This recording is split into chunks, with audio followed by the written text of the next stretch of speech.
అవిద్యానామంతస్తిమిరమిహిరద్వీపనగరీ జడానాం చైతన్యస్తబకమకరందశ్రుతిఝరీ దరిద్రాణాం చింతామణిగుణనికా జన్మజలధౌ నిమగ్నానాం దంష్ట్రామురరిపువరాహస్య భవతి. శుక్లాంబరధరం విష్ణుం శశివర్ణం చతుర్భుజం ప్రసన్నవదనం ధ్యాయేత్ సర్వవిఘ్నోపశాంతయే. వందే గురుపదద్వంద్వమవాङ्మానసగోచరం రక్తశుక్లప్రభామిశ్రమతర్క్యం త్రైపురం మహః. నారాయణం నమస్కృత్య నరం చైవ నరోత్తమం దేవీం సరస్వతీం వ్యాసం తతో జయముదీరయేత్. కూజంతం రామ రామేతి మధురం మధురాక్షరం ఆరుహ్య కవితాశాఖాం వందే వాల్మీకి కోకిలం. వైదేహీ సహితం సురద్రుమతలే హైమే మహామంటపే మధ్యే పుష్పకమాసనే మణిమయే వీరాసనే సుస్థితం. అగ్రే వాచయతి ప్రభంజనసుతే తత్వం మునిభ్యః పరం. వ్యాఖ్యాంతం భరతాదిభిః పరివృతం రామం భజే శ్యామలం. ఆంజనేయమతిపాటలాననం కాంచనాద్రికమనీయ విగ్రహం పారిజాతతరుమూలవాసినం భావయామి పవమాననందనం. అందరూ చెప్పండి. బుద్ధి బలం యశో ధైర్యం నిర్భయత్వం అరోగత అజాడ్యం వాక్పటుత్వంచ హనుమత్ స్మరణాత్ భవేత్. సద్గురువుల కటాక్షంతో సంపూర్ణంగా పరమాత్మ సంకల్పంతో ఏర్పాటు చేసుకున్నటువంటి సంపూర్ణ హనుమద్వైభవంలో ఇవాళప్పుడే మనం 3వ రోజు కార్యక్రమంలోకి అడుగుపెట్టాం. ఎంత వేగంగా వెళ్ళిపోతుందో కాలం చూడండి. అడుగు పెట్టినంతసేపు పట్టదు. కాలోహి దురతిక్రమ అని సుందరకాండలో పదే పదే వాల్మీకి మహర్షి ఈ పదాన్ని ఛందస్సులో పెట్టాడు. ఛందస్సులో పెట్టింది ఏదైనా ప్రామాణికము అని. ఏ కార్యక్రమం చేయాలైనా దానికి 2 ఉన్నాయి మార్గాలు. ఒకటి జనాచారం, మరొకటి శాస్త్రీయం. శాస్త్రీయాన్ని ఎప్పుడు ఇంక వదలకూడదు ఎవరును. శాస్త్రం అంటే చేసి తీరవలసినదే. మానవులని సుఖపెట్టడం కోసం భగవంతుడు మహర్షుల ద్వారా సద్గురువుల ద్వారా కొన్ని కట్టుబాట్లు ఏర్పాటు చేశాడు.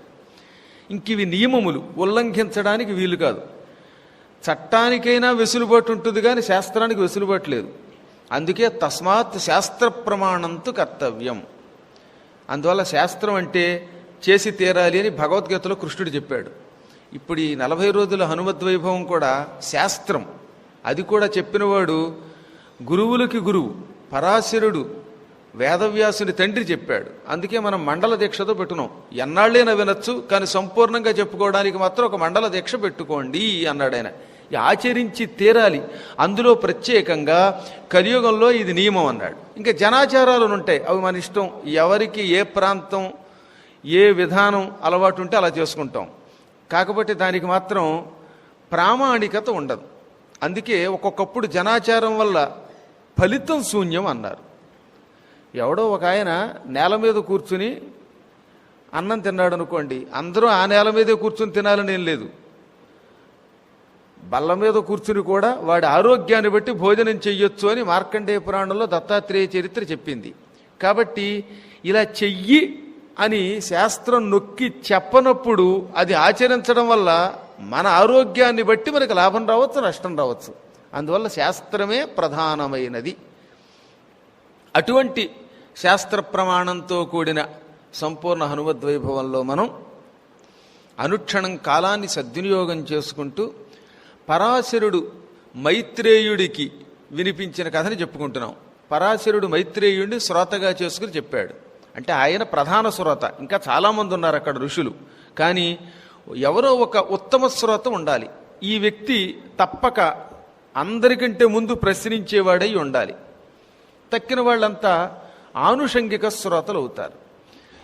పైగా ఈ కథ కూడా ఉమాదేవికి శివుడు స్వయంగా చెప్పిన కథ. అటువంటి కథలో భాగంగా నిన్న మనం చెప్పుకున్నాం, గార్ధభనిస్వనుణ్ణి వధించాడు, ఇంకా హనుమంతుడు అవతరించాలి. ఈ గార్ధభనిస్వనుడి వధ అయిపోయాక భూలోకంలో నానా కశ్మల జాతులు తయారయ్యాయి. వాళ్ళల్లో కొందరు సుమాలి అనేటటువంటి వాడు అనుచరులు, మరికొంతమంది మాల్యవంతుడనే రాక్షసుడి అనుచరులు, మరికొంతమంది దితి వంశస్థులు, వీళ్ళంతా దైత్యులు, మరికొంతమంది ధనువు అని కశ్యప ప్రజాపతికి మరో భార్య ఉన్నది, ఆవిడ వంశస్థులు దానవులు. వీళ్ళు మొత్తం 8 దిక్కుల నుంచి భూమండలాన్ని ఆక్రమించడం మొదలుపెట్టారు. ఒకరిని మించిన భయంకర పరాక్రమం కలిగిన వాడు మరొకడు. పాపాత్ములు, క్రూరులు, బాగా మిక్కుటంగా గోహత్య చేసేవారు వీళ్ళు. గోవులన్నా విప్రులన్నా యజ్ఞములన్నా అస్సలు వీళ్ళకి పడదు. అసలు రాక్షసుల యొక్క లక్షణం అదనమాట. రాక్షసుడు అని ఎవరిని అంటాము అంటే దానికి ఏం పుట్టుకకి నిర్వచనం లేదు. వాళ్ళు అందరూ నిజానికి కశ్యప ప్రజాపతి సంతానమే. మనం అందరం కూడా దేవతలు కానీ రాక్షసులు కానీ మానవులైనా పక్షులైనా పాములైనా అందరం కశ్యప ప్రజాపతి సంతానమే. కశ్యప ప్రజాపతి దక్షుడి కుమార్తెల్లో 13 పెళ్లి చేసుకున్నాడు. అందులో పెద్ద ఆవిడ అదితి. అదితి సంతానమంతా ఆదిత్యులు దేవతలు, దితి సంతానమంతా దైత్యులు, ధనువు సంతానం దానవులు, కద్రువ సంతానమంతా ఇదిగో ఆదిశేషుడు వాసుకి మొదలైన వాళ్ళంతా కద్రువ సంతానం ఈ పాములు.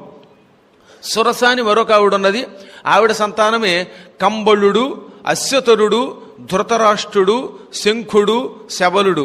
వీళ్ళ పేర్లు మీరు ఇక్కడ గుళ్ళో చూసే ఉంటారు. వాళ్ళ పేర్లు కూడా 9 నామాలు ఉన్నాయి. వీళ్లల్లో కొంతమంది సురస కొడుకులు, కొందరేమో కద్రువ కొడుకులు. మొత్తం మీద కద్రువ సురస ఇద్దరు నాగమాతలే. ఇంకా వినత కొడుకులు ఈ గరుత్మంతుడు మొదలైనటువంటి పక్షులు. సేన అనే ఆవిడ కొడుకులే గొడ్లగోబలు, గ్రద్దలు, డేగలు. ఇలా మొత్తం పక్షులకు కూడా ఆయనే తండ్రి. భార్యలు వేరు తప్ప తండ్రి ఒకడే. మానవి అని ఒక ఆవిడ ఉన్నది, ఆవిడ సంతానం మానవులం. ఈ విధంగా 13 ద్వారా అనేక రకాల జాతులు వ్యాపించాయి. అంటే నిజానికి తండ్రి ఒకడే, తల్లులు వేరు. ఆ తల్లులు కూడా సొంత అక్క చెల్లెళ్ళు, దక్షుడు కూతుళ్ళే. కానీ ఎవరి బుద్ధులు వారివి, ఎవరి జాతులు వారుగా విభజింపబడ్డాయి.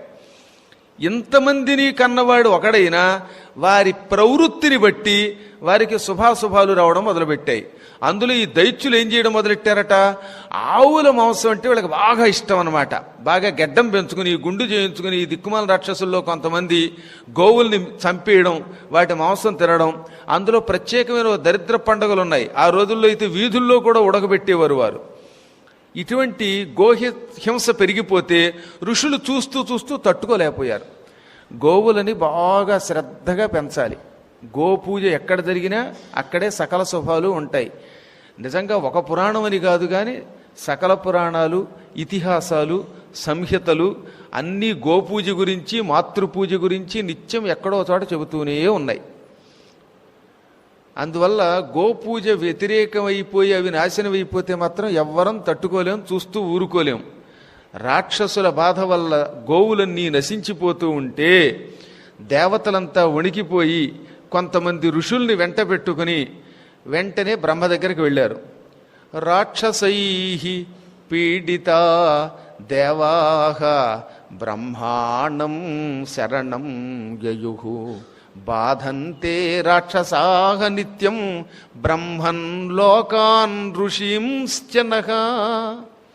బ్రహ్మదేవ, ఈ చరాచర జగత్తంతా నీ సృష్టి అని మేము నమ్ముతున్నాం. అయినా ఏమిటో నీ సృష్టిలో కొంతమంది ఎప్పుడూ ఏదో ఒక ఒడిదుడుకులు ఎదుర్కొంటూనే ఉన్నారు.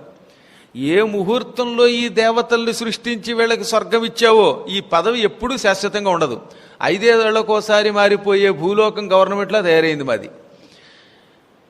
అది కూడా పోనీ ఎందుకు మాకు దుఃఖం వస్తుందో కారణం తెలిస్తే ప్రాయశ్చిత్తం చేసుకుంటాం.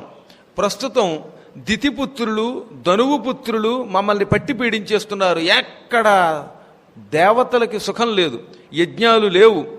ఆవులని పట్టి పీడించేసే జాతి ఎక్కువైపోవటం వల్ల గోవుల నుంచి వచ్చే పాలు లేవు, పాలు లేకపోవటం వల్ల పెరుగు లేదు, పెరుగు లేకపోవటం వల్ల నెయ్యి లేదు, నెయ్యి లేకపోవటం వల్ల యజ్ఞాలు ఆగిపోయాయి. యజ్ఞం లేకపోతే దేవతలం మేము చిక్కిపోతాం. ఇదిగో దాంతోపాటు ఋషులు కూడా సత్కర్మాచరణ లేక వాళ్ళు భ్రష్టులైపోయారు. బ్రహ్మదేవ, లోకాలు, ఋషులు, మేము అందరం రాక్షసుల వల్ల పీడింపబడుతున్నాం. వాళ్ళు వరుసగా చెప్పారు. బ్రహ్మన్, ఓ బ్రహ్మదేవ, లోకాన్, లోకాలని పీడిస్తున్నారు. ఋషీంశ్చ, ఋషుల్ని పీడిస్తున్నారు. నహ, మమ్మల్ని కూడా పీడిస్తున్నారు. ఇందులోంచి బయటపడే మార్గమేమో మాకు తెలియటం లేదు. కాబట్టి నీ దగ్గరకు వచ్చాం, రక్షించమనగానే ఆయన చిరునవ్వు నవ్వేట. మేము గిజగిజలాడి ఏడుస్తూ ఉంటే నువ్వేమో చిరునవ్వు నవ్వి సమాధానం చెప్పమేమిటంటే ఏం చెప్పమంటారు దేవతల్లారా? మీరు చేతులారా చేసుకున్నదే. మీరు దితి గర్భంలో పెరుగుతున్న ఒక కుర్రాన్ని ఇంద్రుడి ద్వారా నాశనం చేయాలని ప్రయత్నించారు. ఇంద్రుడు దితి గర్భంతో ఉన్నప్పుడు వెళ్ళి ఆవిడ కడుపులో ఉన్న పిండాన్ని ముక్కలు ముక్కల కింద కొట్టాళ్ళండి. వాళ్లే మరుద్గణములు. అప్పటి నుంచి దితికి కోపం వచ్చింది. నా గర్భాన్ని నాశనం చెయ్యాలని ప్రయత్నించిన దేవతల్ని సుఖంగా ఉండకుండా చేస్తాను, నా కొడుకుల్ని రెచ్చగొడతాను అన్నది. అందుకని మీకు వ్యతిరేకంగా వేద వ్యతిరేకుల్ని తయారు చేసింది. ఇది చేతులారా ఇంద్రుడు తెచ్చుకున్న కష్టం. ఇప్పుడు ఆ వధ నాకు కూడా తెలియటం లేదు. రాక్షస వధ అన్నాడు. తేషాంకురు వధోపాయం త్వం హినః పరమాగతి. నువ్వే మాకు దిక్కని వచ్చాం, ఉపాయం నువ్వు చెప్పకపోతే ఎలాగా? నువ్వు బ్రహ్మవి, జ్ఞానివి అని మళ్ళీ బతిమాలారు. అయితే మనందరం కలిసి శివుడి దగ్గరికి వెడదామని అందరినీ వెంట పెట్టుకుని కైలాసానికి వెళ్ళాడు. కైలాసం అంటే ఈ భూలోకంలో ఉన్న కైలాస పర్వతం అనుకునేరు. ఇది భూలోకంలో విహారం కోసం పెట్టుకున్న నమూనా. అసలు కైలాసం ఊర్ధ్వలోకాల్లో ఉన్నది. పరమాత్ముడు 2 కైలాసాల్లో ఉంటాడు. ఊర్ధ్వ కైలాసం, ఒకటి అధః కైలాసం. భూలోకంలో మేరు పర్వతం దగ్గర ఉన్న కైలాస పర్వతం సరదా కోసం, మానవుల్ని రక్షించడం కోసం మళ్లీ ఏర్పాటు చేసిన మరొక కైలాసం ఇది. ఈయన ఊర్ధ్వ కైలాసంలో ఉన్నాడు శివుడు. అక్కడికి ఈ దేవతల్ని, ఋషుల్ని అందరినీ వెంట పెట్టుకుని మహావేగంగా వెళ్ళిపోయాడు బ్రహ్మదేవ. ఆ సమయంలో ఈశ్వరుడు తాండవ నృత్యం చేస్తున్నాడు పార్వతీదేవితో. ఒక క్షణకాలం ఈ ఋషులంతా వచ్చి నమస్కారం చేయగానే, దేవతలు వచ్చి భక్తితో ప్రార్థించగానే, బ్రహ్మంతటి వాడు స్వయంగా వచ్చి ధ్యానం చేయగానే అన్నీ విడిచిపెట్టి తాండవ నృత్యం ఆపి పరమేశ్వరుడు ఎందుకు వచ్చారని అడిగాట. వాళ్ళంతా మళ్ళీ మొదలుకొచ్చి జరిగిన విశేషాలని చెప్పారు. మాల్యవంతుడనేవాడు, తక్కిన మరే అనేక రకాల జాతుల రాక్షసులు దేవతల్ని పీడిస్తున్నారు. గోహత్య జరుగుతోంది. ఎక్కడో భూలోకంలో శృంగేరి పీఠం లాంటి కొన్ని చోట్ల గోవుల్ని రక్షిస్తున్నారు తప్ప తక్కిన చోట్ల గోవులకి ఇబ్బందిగా ఉంది. అందులో కుళ్ళిపోయిన గోధుమ రవ్వ కూడా పెట్టడం వల్ల 14 ఆవులు కూడా చచ్చిపోయాయి. ఇన్ని ఇబ్బందులు జరుగుతున్నాయి. ఈ మహాపాపాల నుంచి రక్షించు బాబోయ్, మమ్మల్ని కాపాడు అని ప్రార్థించారు. వెంటనే శివుడు, ఇప్పుడు ప్రస్తుతం రాక్షస వధోపాయం నా చేతిలో కూడా లేదు. దుష్ట శిక్షణ కోసం శ్రీ మహావిష్ణువు తన శరీరాన్ని ద్విధాకృత 2గా మార్చుకున్నాడు. ఒకటి నరుడు, మరొకటి నారాయణుడు. ఆ ఇద్దరు నరనారాయణులనే పేరుతో మహిత మునులై బదరికావనం దగ్గర కఠోర తపస్సు చేస్తున్నారు. వాళ్ళని మనం రక్షించమని అడుగుదాం. ధర్మ సంస్థాపన బదరికావనంలో ఉన్న నరనారాయణులది అనగానే అందరూ మహావేగంగా బదరికకి బయలుదేరారు. భూలోకంలో పూర్వకాలంలో ఆ ప్రాంతంలో చాలా రేగు చెట్లు ఉండేవి. అందుకని ఆ ప్రాంతానికి బదరీవనము, బదరికావనం అని పేరు వచ్చింది. బదరి అన్న, బదరిక అన్న రేగు, వనము అంటే తోట, అడవి. అన్ని రేగు చెట్లు ఎక్కువగా ఉండేవి గనక దాన్ని బదరీవనం అన్నారు. హిమాలయ పర్వత ప్రాంగణంలో పూర్వం అక్కడంతా ఎక్కువగా రేగు చెట్లు ఉండేవి. రేగు చెట్లు ఉన్న చోట తపస్సు చేస్తే తొందరగా ఈశ్వర కటాక్షం లభిస్తుంది. అందుకని నరనారాయణులు శివానుగ్రహం తొందరగా పొందడానికి బదరీవనంలో తపస్సు చేశారు. మీరు ఎప్పుడైనా వీలుంటే అమావాస్య నాడు గ్రహణం వచ్చినప్పుడు, గ్రహణం వచ్చి విడిచిన తర్వాత అనమాట, రేగాకులు పట్టుకొచ్చి శివలింగం మీద పెడితే చాలా తొందరగా శివుడు దర్శనమిస్తాడు. ఇది మంత్రశాస్త్రంలో చెప్పబడిన కిటుకనమాట. తొందరగా శివుడు అనుగ్రహం పొందాలంటే, ఐశ్వర్యం రావాలంటే, దారిద్ర్యం తొలగాలంటే దానికి బదరికావనానికి వెళ్ళవలసిన అవసరం కూడా లేదట. కేవలం బదరి ఆకులు 11 ఆకులు పట్టుకొచ్చి శివుడి మీద పెట్టమన్నారు. ఆలయంలో మనం స్వయంగా పెట్టలేకపోతే అర్చకుడికి ఇచ్చి 11 ఆకులు ఆయన చేత శివలింగం మీద పెట్టిస్తే దారిద్ర్యం తొలగి తీరుతుంది. ఇది సులభోపాయం. ఉమా సంహితలో పార్వతికి స్వయంగా శివుడు చెప్పాడు. అందుకనే బదరీవనంలో చేరి నరనారాయణులిద్దరూ సైకత లింగాన్ని తయారు చేసి, నేను చెబుతున్నది ఏదో అప్రామాణికమైన మాట కాదు, మళ్ళీ మహాభారతం పంచమ వేదంలో కూడా ద్రోణ పర్వంలో నరనారాయణులిద్దరూ 10,000 సంవత్సరముల పాటు ఇసుకతోటి లింగాన్ని తయారు చేసి పూజించటం వల్ల వాళ్ళకి శివుడు వరం ఇవ్వడం వల్లే వాళ్ళందరికంటే గొప్పవాళ్ళు అయ్యారు ఉంటుంది. చూడండి కావాలంటే ద్రోణ పర్వంలో స్వయంగా చెప్పాడు కృష్ణుడు కూడా ఆ మాట. అశ్వత్థామ శివలింగం బదులు విగ్రహాన్ని తయారు చేసి పూజించాడు. నరనారాయణులు శివలింగాన్ని పూజించారు. వారలు లింగాధిష్టాన ఆరూఢులుగా నొనర్చి అర్చిల్చిరి భవ్యారాధన తత్పరమతులై గౌరీపతి నతుల నియమ కల్పన వెలయన్. నరనారాయణులిద్దరూ లింగాధిష్టానారూఢులుగా నొనర్చి అర్చించిరి. ఈశ్వరుణ్ణి ఒక లింగం తయారు చేసి అందులోకి ఆహ్వానం చేసి పూజించారు. అందువల్లే నరనారాయణులకి శివుడు ఏమని వరం ఇచ్చాడు? యుద్ధం వస్తే నన్ను కూడా జయించే శక్తి మీకు ఇచ్చాను అని వరం ఇచ్చాడు. కానీ అశ్వత్థామకి కేవలం కొన్ని అస్త్రాలు మాత్రమే ఇచ్చాడు. అందువల్లే అర్జునుడు పాశుపతాస్త్రం కోసం శివుణ్ణి పూజించినప్పుడు శివుడితో యుద్ధం చేసి ఆయన్ని కూడా మెప్పించగలిగాడు. అది శివుడిచ్చిన వరం. యుద్ధం అంటూ వస్తే నన్ను కూడా మీరు జయించగలరు అని వరం ఇచ్చాడనమాట. కొంచెం సౌండ్ పెంచడానికి ఏమైనా అభ్యంతరం ఏమైనా ఉందండి? మొత్తం మీద శివలింగార్చన చేస్తే అటువంటి వాడు తొందరగా ఈశ్వర కటాక్షం పొందుతాడు. అందున ఇంకా తొందరగా శివానుగ్రహం పొందడానికి దాని మీద రేగు ఆకులు పెట్టండి అన్నారు. 11 ఆకులకి తక్కువ కాకుండా ప్రతి పర్వదినములలో, అంటే అమావాస్య, గ్రహణాలైన మరునాడు శుద్ధైన తర్వాత, సంక్రాంతులు, విషువత్తులు, ఈ కాలంలో తప్పక రేగు ఆకులు పెట్టండి. ఎవరికైనా ఇక ఈ దారిద్ర్యం నుంచి ఇక మేము బయటపడలేకపోతున్నాం బాబోయ్ అనే బాధ ఉంటే దానికి ప్రాయశ్చిత్తం అది. అందులోనూ కపిల తీర్థం దగ్గర కపిలేశ్వర స్వామి ఉన్నాడు. ఆయనకి బదరీ పత్రాలు ఇస్తే ఇంకొంచెం తొందరగా ఫలితం ఎక్కువ వస్తుందని కూడా వెంకటాచల మహాత్మ్యం చెబుతున్నది. అందుకని వీళ్ళు వెళ్లే సమయానికి బదరికావనంలో శివలింగాన్ని అర్చన చేస్తున్న నరనారాయణులు ఇద్దరూ కనపడ్డారు. రేగాకులతో పూజ చేస్తున్నారట. శివుడు ఏకాదశి రూపాల్లో విహరిస్తూ ఉంటాడు. ఆయనకి ఏకాదశి రుద్రుల నామాలున్నాయి. అందుకనే ఆ 11 నామాలతో వీళ్ళు శివుడిని పూజిస్తూ ఉంటే మొత్తం దేవతలు, ఈశ్వరుడు అందరూ వెళ్ళి నరనారాయణులకు ఎదురుగుండా వెళ్ళి నమస్కారం చేశారు. ఎంత విచిత్రమో చూసారా? నరనారాయణులు శివుణ్ణి పూజిస్తున్నారు. శివుడు దుష్ట శిక్షణకి మీరే పూనుకోండి అని వాళ్ళ దగ్గరికి వెళ్ళి నమస్కరించాడు. పరస్పరం ఒకరికొకరు నమస్కారం చేసుకుంటూ ఉంటారు ఆ మహానుభావులు. వాళ్ళు కళ్ళు విప్పి, ఎంతమంది మహాత్ములు ఏకకాలంలో వచ్చారు, కారణం ఏమిటి అన్నాడు.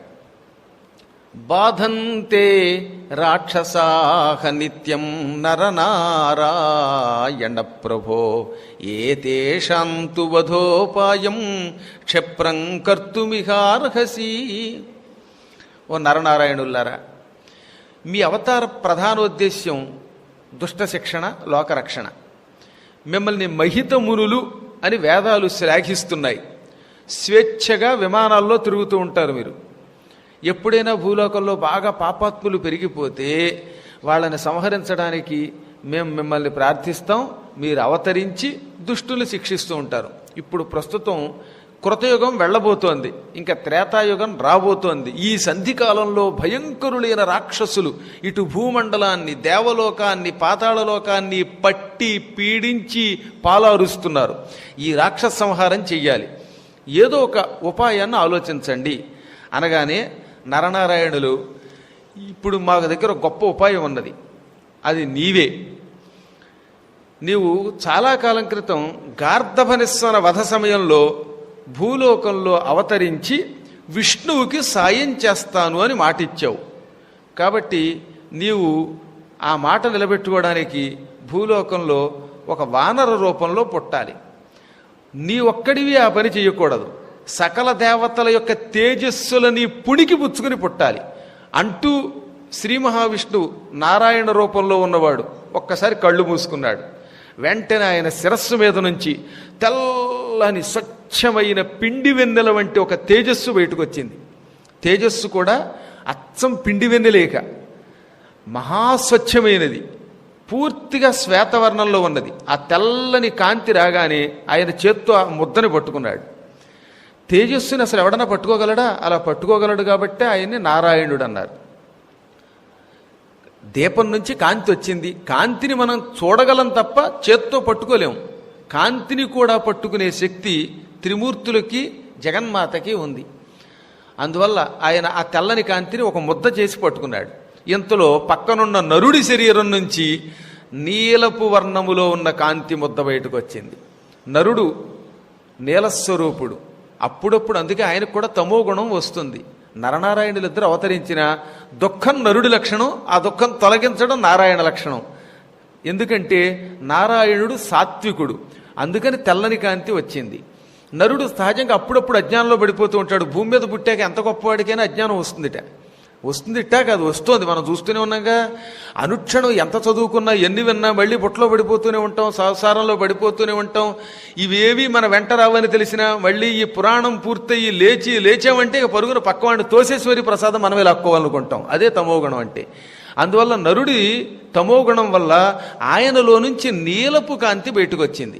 ఈ నీలపు కాంతిని కూడా ఈ తెల్లని కాంతిలో ముద్దగా కలిపాడు. ఇంతలో శివుడి శరీరం నుంచి అపూర్వమైన మరొక తెల్లని కాంతి బయటకు వచ్చింది, దాన్ని కూడా ఇందులో కలిపారు. బ్రహ్మ శరీరం నుంచి ఎర్రని కాంతి బయటకు వచ్చింది, ఆ ఎర్రని కాంతి ముద్ద కూడా ఇందులో కలిపారు. ఇలా ఒకరి తర్వాత ఒకరు అందరి దేవతల్లో నుంచి కూడా రకరకాల వర్ణములు రావడం మొదలెట్టాయి. ఒక చోట నుంచి గోధూమ వర్ణం, మరో చోట నుంచి ధూమ్రవర్ణం, మరో పక్క నుంచి పూర్తిగా స్వచ్ఛమైనటువంటి హరిద్ర పసుపచ్చని ఆకుపచ్చని రంగు, ఇలా రకరకాల వర్ణములన్నీ బయటకు వచ్చాయి. ఈ వర్ణములతో ఉన్న కాంతులన్నీ కలిసి ముద్ద అయిపోయాయి. ఆఖరణ ఈ ముద్ద ఓ చిన్న బంతి అంత తయారైంది. ఇప్పుడు ఈ బంతిలో ఏ రంగు ఎక్కడుందో తెలియదు, రకరకాల వర్ణముల సమిశ్రితం అన్నమాట, సమాహారం. ఈ ముద్దను పుచ్చుకున్నాడు ఆయన. ఓ పండులా తయారు చేసి, ఇదిగో ఈశ్వర, ఈ పండును నువ్వు మింగు అన్నట్టు.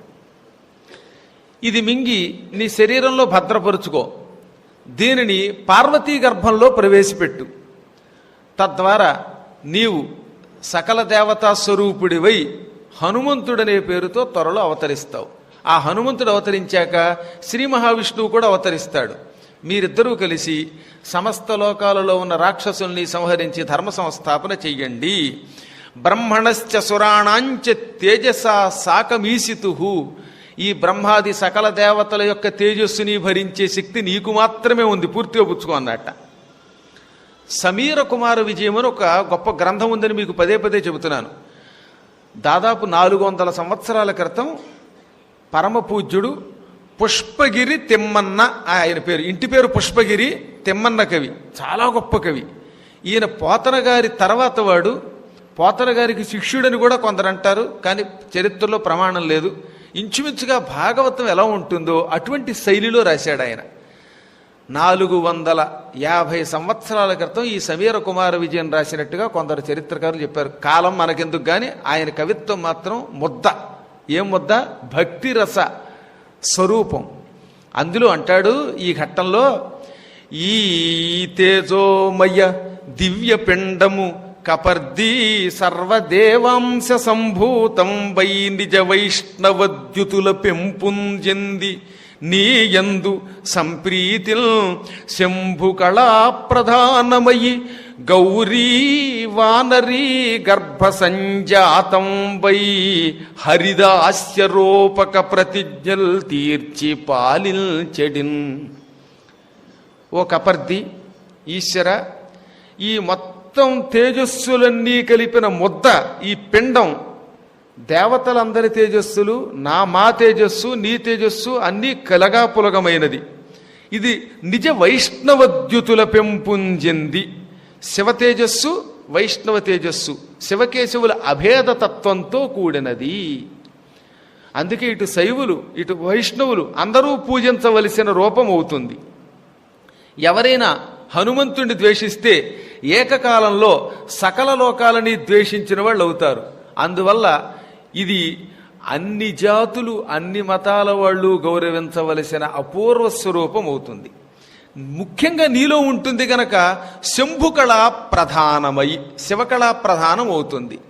ముందుగా ఈ ముద్ద గౌరీ, అమ్మవారు గౌరీదేవి శరీరంలో చేరుతుంది. ఆ తర్వాత వానరీ, ఒక వానర స్త్రీ కడుపులో చేరుతుంది. అప్పుడు సంజాతం వై, ఉత్తి జాతము అల్లా, జాతము అంటే పుట్టుట, సంజాతము అనడం ద్వారా పవిత్రమైన అవతారమైన పుట్టుక అన్నమాట. పుట్టుకల్లో కూడా సాధారణ మానవుల పుట్టుక అంటాం, మహాత్ముల పుట్టుకని జాతము అనకూడదు, సంజాతము పరిజాతము అనే ఉపసర్గలతో వాడాలి. రాముడున్నాడు, రాముడు పుట్టాడు అనకూడదుగా, అవతారం అనాలి దానిని. తమంత తాము స్వేచ్ఛగా లోక శ్రేయస్సు కోసం అనేక నియమములతో కూడి ఆవిర్భవించినటువంటి మూర్తులకి మాత్రమే సంజాతం పరిజాతం అవతారం వంటివి వాడాలి. తక్కిన వాళ్ళందరూ ఏదో భవము జాతము ఇటువంటి పదాలతో పొగుడుతాం, అంతకుమించి ఎక్కువ వాడకూడదు.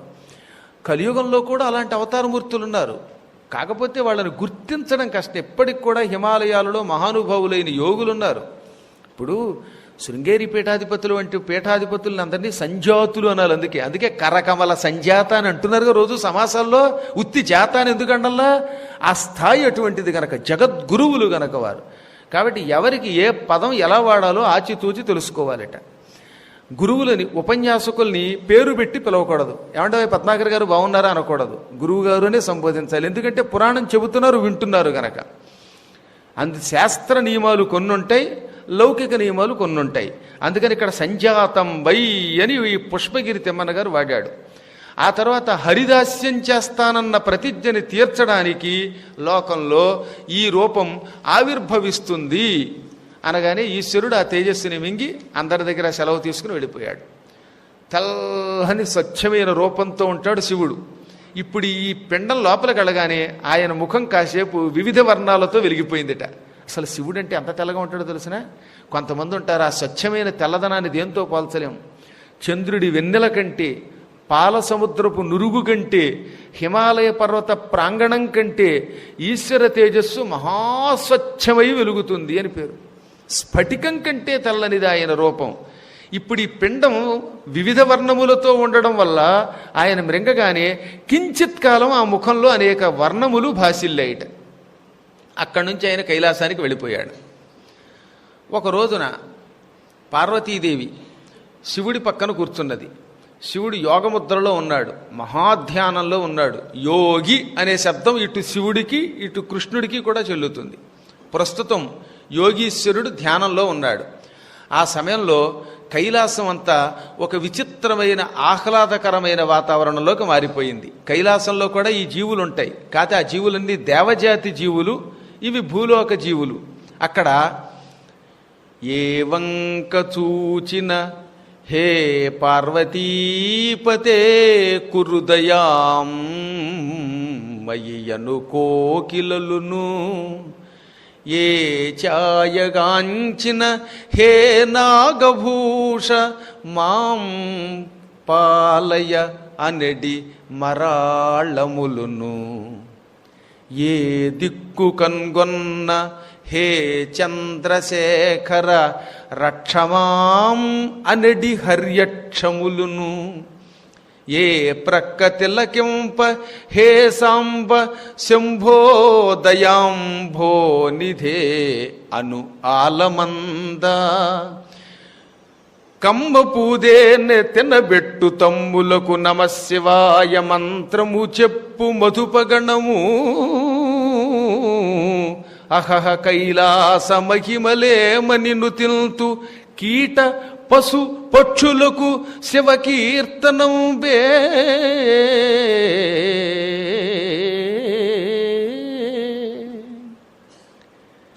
అది ప్రాతకాల సమయం. ఆ వాతావరణం ఎలా ఉంది? సరిగ్గా అప్పుడే నారద మహర్షి, తుంబురుడు, కొంతమంది ఋషులు ఈశ్వర దర్శనాని కోసం వచ్చారు. సూర్యోదయం అవుతోంది. ఏ పక్క చూచినా అక్కడ కొన్ని కోయిలలు వచ్చి ఓ పార్వతీ వల్లభ మా మీద దయ చూపించు అని పాడుతున్నాయి. కోయిలలు పాడుతున్నాయి. ఆ పాటలో అంతరార్థం ఏమిటంటే మా మీద దయను చూపించు అని. కింద కూర్చోమండం అంటే అవకాశం ఉన్నంత వరకు అని అర్థం. అంచేత కాళ్ళు సహకరించకపోయినా కుర్చీలు ఖాళీగా ఉన్నా కూర్చోండి, ఏం పర్వాలేదు. కుర్చీలో కూడా కూర్చోవచ్చు. మొహమాట పడిపోయి ఈ వంకతోటి లోపలికి రావడానికి తడిసిపోక్కర్లా. అంచేత పెద్దవాళ్ళకి ఎప్పుడూ కూడా శాస్త్రంలో మినహాయింపు ఉంటుంది. మర్త్యునకు నిజేచ్ఛ చేయనగు రోగము పొందిన ఎప్పుడప్పనుల్. సాధారణంగా కిందే కూర్చోండి, కానీ మోకాళ్ళు నొప్పులు వస్తున్నా, వయస్సు పెరుగుతున్నా అటువంటిప్పుడు ఏం చెప్పారు? నిజేచ్ఛ చేయనగు. దత్తాత్రేయ చరిత్ర మార్కండేయ పురాణంలో స్వయంగా మార్కండేయుడు చెప్పాడనమాట. సద్గురువులు దత్తాత్రేయులు వాక్కుల్లే చెప్పాడు ఆయన. ఏమని? నిజేచ్ఛ చేయనగు, మీ ఇష్టం వచ్చినట్టు చెయ్యండి. రోగము పొందిన ఎప్పుడప్పనులు. మీ శరీరం సహకరించకపోతే. శరీరం సహకరించిందనుకోండి, ఎంత ముందు కూర్చుంటే అంత మంచిది. నా చుట్టూ కూడా కూర్చోవచ్చు, నేనే అభ్యంతరం చెప్పను. కాకపోతే కొంచెం చేతులు ఇలా ఇలా అన్నప్పుడు దెబ్బలు తగలకుండా ఉండేంత దూరంలో ఉంటే చాలు. ఇప్పుడు ఈ కోయిలలు దయామ్మయి కురు, మా యందు దయ చూపించు అని పలుకుతున్నాయి, పాడుతున్నాయి. అవి నిజానికి కోకిలలు కాదు, కవి కోకిలలు. పరమ పూజ్యులైన ప్రమదగణాల రూపంలో పాడుతున్నాయి. మరొక పక్కన నాగభూష మమ్మల్ని రక్షించు అంటూ అటు ఇటు నృత్యం చేస్తూ తిరుగుతున్న నెమళ్ళు, మరాళాలు, హంసలు, ఈ రెండూ కూడా. మరో పక్కన చంద్రశేఖర రక్షించు రక్షించంటూ సింహములు తిరుగుతున్నాయి. అమ్మవారి వాహనం సింహం, అయ్యవారి వాహనం నంది, రెండూ కలిసి తిరుగుతున్నాయి. జంతువులు, క్రూర జంతువులు కూడా క్రూరత్వం విడిచిపెట్టి సాధు జంతువులతో కలిసి తిరిగేటటువంటి పవిత్ర లోకం అది. అంతేగాని కనిపించగానే ఆవుల్ని ఎద్దుల్ని కోసుకు తినేసే దరిద్రపు జాతి కాదు అది. ఏ పక్క చూచినా సాంబ శంభో దయాంభోనిధే అని ఆయన చుట్టూ తిరుగుతున్న ఆలమంద, ఆవుల యొక్క సమూహం. ఇవాళ నాకు చాలా రోజుల తర్వాత మళ్ళీ హృదయం కొంచెం కరిగింది. రోజు వచ్చే ముందు ఏం చేస్తున్నానంటే గోశాలకు వెళ్ళి ప్రదక్షిణ చేస్తున్నా. ఆ సమయంలో బుల్లి దూడ ఉంది. ఆ దూడ పాలు తాగిన తర్వాత ఆవు పాలు పితుకుతోంది. అక్కడ ఒక ఆవిడ కాస్త బొట్టు పెట్టుకుని పాలు పితికి చిరునవ్వు నవ్వుతూ వచ్చింది. ఒక్కసారి ఆవిడ చూడగానే యశోదాదేవి వచ్చినట్టే అనిపించింది నాకు. అంత ముద్దుగా ఆ దూడని మూతి దగ్గరికి వెళ్ళి అంటోందనమాట. ఏం ప్రేమ! ఇలా ఉండాలి గో సంరక్షణ. ఎంతలో ఆవిడ బయటకు వచ్చి నేను బయటకు వచ్చేస్తూ ఉంటే, గురువు గారండి ఆవు పాలు తాగుతారా అండి? తాగుతారా ఏమిటమ్మా, ఎవడన్నా ఆ మాట ఎప్పుడు అంటాడా అని నేను చూస్తున్నానన్నాను నేను. అయితే రేపు పొద్దున కాచి మరీ పట్టుకొస్తానండి, పంచదార వేసుకుంటారా అంది. ఇలాంటి పలకరింపులు విన్నప్పుడు ఇదిగో ఈ కైలాసంలో ఆలమంద శివుడి చుట్టూ తిరిగి, శివ నీకేమైనా పాలు కావాలా, అభిషేకానికి కావాలా, పంచదార వేసుకు తాగుతావా అని అడిగాయని ఇందులో ఉంది సమీర కుమార విజయంలో. అది మళ్ళీ ఇక్కడ నాకు గోచరించింది ఈ శృంగేరిపీఠంలో, గుంటూరులో. అంచేత గుంటూరు కాసేపు కైలాసం అయిపోయింది అనమాట. ఇది జరిగింది యథార్థంగా. అడగండి ఆయన్ని, నా పక్కన ఇద్దరున్నారు. అలా ఆవుల్ని ముద్దు పెట్టుకుంటూ కృష్ణుడిలాగా లేక కైలాసంలో లాగా చూస్తూ ఉంటే ఎంత ఆనందంగా ఉంటుంది. మీరంతా ఒకటి గుర్తుపెట్టుకోండి, గో సంరక్షణ పెట్టారు కదా అని మనకి పిచ్చెక్కి ఏది పెడితే వాటికి పెట్టేయకండి. దొరికాయని కొన్ని మామిడి పళ్ళు ఉన్నాయి, ఆ పండు తింటే ఇప్పటిదాకా నా గొంతు నాకే సరేవలా, నిన్న ఒక పండు వచ్చింది చేతికి. కాబట్టి ఈ పళ్ళల్ని కెమికల్స్తో ఉంటున్నాయి. తర్వాత కుళ్ళిపోయిన పదార్థాలేవో మంచివేవో మనకు తెలియదు. కుట్రతో పెట్టారా లేకపోతే భక్తితో పెట్టారా అనేది కాసేపు పక్కన పెట్టండి. ఎందుకంటే మనం అమాయకులం, భక్తి ఉంటుంది తప్ప ఆ భక్తి వెనకాతలు వచ్చే ప్రమాదం తెలియదు. అటువంటిప్పుడు మీరు చేయవలసింది ఏంటంటే గో సంరక్షణ సమితికి వస్తువు కంటే డబ్బిచ్చేయండి. నష్టం ఏంటి? వాళ్ళు ఏం కావాలంటే అది కొని పెడతారు. గోవులకు ఏది తింటే వాటి ఆరోగ్యం బాగుంటుందో, బాగా పాలిస్తాయో రోజు సంరక్షించే వాళ్ళకి తెలుస్తుంది. నా బొట్టి వాడికి ఏం తెలుస్తుంది? నా దగ్గర యాపిల్స్ ఉన్నాయి పెట్టేయటం, నా దగ్గర ఏమో ఎవడో ఇచ్చినటువంటి మామిడి పళ్ళు ఉంటే పెట్టేస్తాం అనుకోండి. ఆ వెనకాతలు కుళ్ళిపోయిన ఉంటే అవి చచ్చిపోతాయి, వాడి కడుపు ఉడికిపోతుంది. ఎంత ప్రమాదమో! నిన్న అక్కడ కాపలా ఉన్న ఒక అబ్బాయి చెప్పాడనమాట, మామిడి పళ్ళు కాయలు పెట్టకండి, చాలా ప్రమాదం ఈ వేసవికాలంలో వాటికని. కాబట్టి మీరు దృష్టిలో పెట్టుకోవాల్సింది ఏంటంటే, మన భక్తి ప్రాణాంతకం కాకూడదు. ఒక గోవుని రక్షించమంటే దాన్ని శిక్షించే అధికారం మనకి లేదు, ఇంకా పాపం. కాబట్టి మీ ఇంట్లో అరటిపళ్ళు ఉండొచ్చు, మామిడి పళ్ళు ఉండొచ్చు, బత్తాయికాయలు ఉండొచ్చు, ఇంకోటి ఉండొచ్చు, ఇవన్నీ మీరే తినేయండి. కానీ రోజు ఇంతని పక్కన పెట్టండి.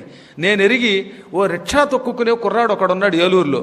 అతను ఈ మాట విని రోజు ₹1 అతను కష్టార్జితం ఓ డిబ్బీలో వేసేవాడు, ₹1 మొన్న మధ్యన సంవత్సరం తర్వాత ఒకేసారి ₹1200 పోగు చేసి పట్టుకొచ్చి ఇచ్చాడు ఒక రిక్షావాడు. మా పీఠానికి ఇంకో తమాషా చెబుతాను, నేను చెప్పేవన్నీ కూడా అనుభవించి చెబుతున్నాను. నా హృదయం కరిగిపోయిందనమాట ఆ సంఘటన చూస్తే. 2 కాళ్ళు ఉండవు ఒక అబ్బాయికి. వాళ్ళ ఆవిడ ఓ తోపుడు బండి మీద రోజు రైల్వే స్టేషన్కి పాత బస్ స్టాండ్కి తీసుకెడుతుంది. ఆ అబ్బాయి 1200 పోగు చేసి నెలకోసారి ఇస్తున్నాడు మా పీఠానికి పట్టుకొచ్చి. ఎందుకో తెలుసా? ఈ ఆవులకి వాటికి పెట్టడం కోసం. ముష్టివాళ్ళు కూడా, కష్టపడలేని స్థితిలో 2 కాళ్ళు లేని వాళ్ళు కూడా ఎంతో కొంత పోగు చేసి ఇవ్వాలనుకుంటూ ఉంటే, అన్నీ ఉన్న మనం ఎంతో కొంత గోవులకు ఇవ్వకపోతే మన జీవితం వ్యర్థమైపోతుంది. అందువల్ల తప్పక ధన రూపంలోనే గో సంరక్షణ సమితికి ఇవ్వండి. హాయిగా వాళ్ళకి ఏం కావాలో అది కొనుక్కుంటారు, చిట్టు పెట్టాలో తౌడు పెట్టాలో చూస్తారు. ఇక్కడ కైలాసంలో ఆవులన్నీ శివుణ్ణి అలా పూజిస్తున్నాయి, పాలతోటి అభిషేకం చేస్తున్నాయిట. ఆ సమయంలో తామర పువ్వులు వికసించి ఉన్నాయి. అక్కడికి వచ్చి ఆ తామర పువ్వుల మీద వాలినటువంటి తుమ్మెదలు తేనె తాగుతూ మధ్య మధ్యలో నమశివాయ అని పలుకుతున్నాయట. నమశివాయ మంత్రము చెప్పు మధుపగణము. తేనె తుమ్మెదలన్నీ కూడా నమశివాయ అంటున్నాయి తేనె తాగి. ఇది కైలాస మహిమ. దాన్ని ఏం వర్ణించగలం? అక్కడ కీటములు, పశువులు, పక్షులు అన్నీ శివకీర్తనే చేస్తున్నాయి. అందుకనే దేవతలు కూడా భక్తితో స్తుతించారు. కాసేపటికి ఈశ్వరుడు కళ్ళు తెరిచాడు. అమ్మవారు, ఇదిగో ఈ భక్తులందరూ వచ్చారు, కోరిక తీర్చండి అనగానే నారదుడు, అమ్మ స్వామితో కలిసి వెంకటాద్రి మీద 1000 సంవత్సరాలు క్రీడించమని కోరుతున్నాను అన్నాడు. ఎందుకు ఏమిటని అడగలేదు అమ్మవారు. వెంకటాద్రి ఇప్పుడు ఎక్కడున్నది? వైకుంఠంలో ఉండేది వెంకటాద్రి. ఇప్పుడు మనం భూలోకంలో ఉందని చెబుతున్న వెంకటాద్రి నిజానికి అక్కడ లేదు. ఒకప్పుడు వైకుంఠంలో ఉండేవి సప్తగిరులు కూడా. అత్యంత ప్రాచీన కాలంలో వరాహస్వామి వారు హిరణ్యాక్షుణ్ణి సంహరించాడు, భూదేవిని పైకి తీసుకొచ్చాడు, ఉద్ధరించాడు. సముద్ర జలాలపైన ఉపరి పెట్టాడనమాట. పెట్టి ఆ తర్వాత గరుత్మంతుడిని పిలిచి, గరుడా, నేను కొంతకాలం పాటు భూలోకంలోనే ఉండిపోదాం అనుకుంటున్నాను. నేను చాలా అందంగా ఉండేవాడిని. ఆ అందమైన రూపం చూసినప్పుడు లక్ష్మీదేవి నన్ను ప్రేమించింది, వరించింది. ఇప్పుడు తెల్లని పంది రూపం, ఈ ముట్టె, కోరలు, ఈ ఎర్రని కళ్ళు, గిట్టలు, జూలు ఇవి చూస్తే లక్ష్మికి నా మీద ప్రేమ బదులు జుగుప్స కలుగుతుంది. కాబట్టి వెంకటాద్రి మీదే ఉండిపోదాం అనుకుంటున్నాను, భూలోకంలో ఉండిపోదాం అనుకుంటున్నాను. వైకుంఠంలో నేను నిత్యం తిరిగే క్రీడా పర్వతములని పర్వతాలు ఉన్నాయి.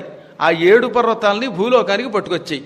అవే వెంకటాద్రి అంటే. ఇవి నిజానికి విష్ణువుకి వైకుంఠంలో చాలా ప్రీతిపాత్రమైన పర్వతాలు. శ్రీ వెంకటాద్రి, గరుడాద్రి, శేషాద్రి, వృషభాద్రి, వృషాద్రి, ఈ విధంగా సప్తగిరులు అనమాట. శ్రీ శేషశైల గరుడాచల వెంకటాద్రి నారాయణాద్రి వృషభాద్రి వృషాద్రి ముఖ్యాం అని వరుసగా శ్రీ శేషశైల, గరుడాచల, వెంకటాద్రి, నారాయణాద్రి, వృషభాద్రి, వృషాద్రి అని పేరు. ఈ సప్తగిరులకి అసలు పేర్లు క్రీడాపర్వతము. అవి వైకుంఠంలో ఉన్నాయి. అవి నీ నెత్తి మీద పెట్టుకుని, మళ్ళీ వీపు మీద కాదు శిరస్సు మీద పెట్టుకుని ఇక్కడికి తీసుకురా. ఎక్కడ పెట్టాలో నేను చెబుతాను, అక్కడ నేను కొంతకాలం ఉంటానన్నాడు. వెంటనే గరుత్మంతుడు అన్నాడు, వెంకటాచల మహాత్మ్యంలో ఉంటుంది స్కాంద పురాణంలో. స్వామి, మీరు ఏ రూపంలో ఉన్నా లక్ష్మీదేవికి మీ మీద ద్వేషం ఎందుకు ఉంటుంది?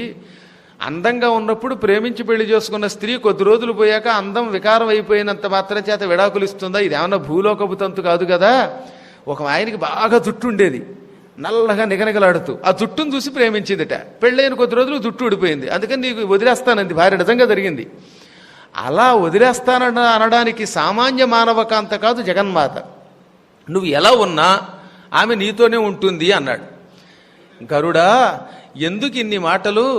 నేను చెప్పాను, వైకుంఠానికి వెళ్ళి కిరీటాద్రిని ఇక్కడికి తీసుకొచ్చేయి అన్నాడు ఆయన. ఇంకెక్కువ మాట్లాడకూడదు, స్వామికి ఎదురు చెప్పకూడదు కదా. అందుకని నేను మహావేగంగా ఎగురుకుంటూ వైకుంఠానికి వెళ్ళి అమ్మవారి దగ్గరికి వెళ్ళి, అమ్మ నేను క్రీడా పర్వతాలను పట్టుకుపోతున్నాను, స్వామి భూలోకానికి తెమ్మన్నాడు, నీవాయన వికృత రూపాన్ని చూచి అసహ్యించుకుంటామని భయపడుతున్నాడు అనగానే, ఎంత మాట!